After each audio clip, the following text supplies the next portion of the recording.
யார் போட்டாங்கன்னு எனக்கு தெரியாது. எங்க 3 பேத்தையும் இந்த ஊர் தலைவர் தான் போட்டாரு. ஓ, உங்க 3 பேத்தை இந்த ஊர் தலைவர் போட்டாரா?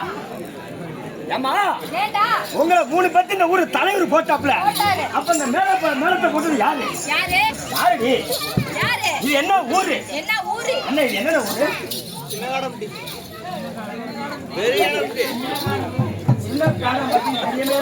அந்த ஊருக்கு என்ன இந்த ஊரு சின்ன பத்தி தெரியாம வர பாப்பா பொம்பளை அப்படி கொஞ்சம் அமைதியா இருங்க. இங்க பாருங்க, 2 இட்லி ஒரு வடை தரேன். சாப்பிட்டியா?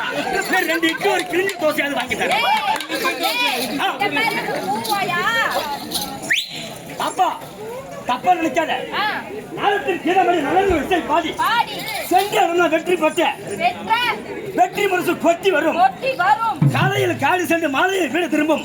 மண்ணை பொன்னாக்கும் என் விவசாய பெருங்குடி மக்களே.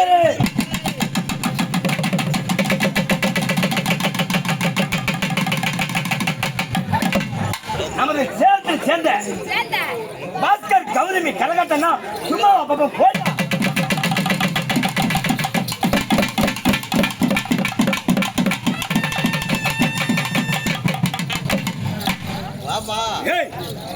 ஏண்டி அதுகிட்ட தான் ஒண்ணுமே இல்லையே, அதுகிட்ட ஏன் போய் ஆடுற?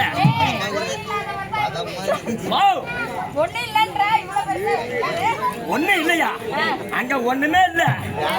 அப்பன பாத்தியா அண்ணன் கேட்டியா, அப்பன பாத்தியா அண்ணன் கேட்டியா. நான் பாடுறவன் சூத்தாடுறான் பாரு. அந்த பாட்டுக்கு அப்படித்தான் ஆடுறியா? ஏமா இங்க நிக்கிறவங்க யாரு?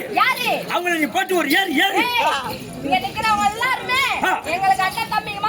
ஏமா அண்ணன் தம்பின்னு கூப்பிடாத, அன்னைக்கே போட்டு விடுவாங்க. ஆமா, தம்பின்னா அப்பயே முடிஞ்சு விடும். மாமான்னா மாச கணக்கு ஆகும். மச்சான்னா வசவசன்னு போவோம்.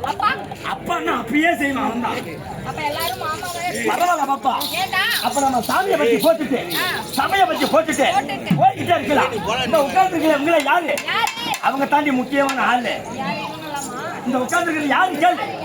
அவங்க தாண்டி கைமுடி சங்க தலைவர்கள். ஏமா கமிட்டி வீரர்கள். ஆமா பாப்பா. அப்படி இருக்கும் போது சாமியை பத்தி போட்டுட்டு சபையை பத்தி போட்டுட்டு நம்மளை பத்தி போட்டுட்டு போயிட்டே இருக்கலாம்.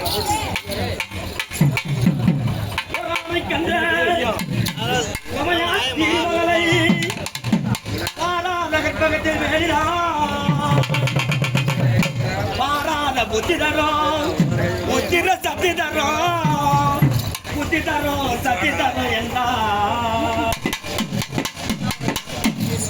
ஓட்டி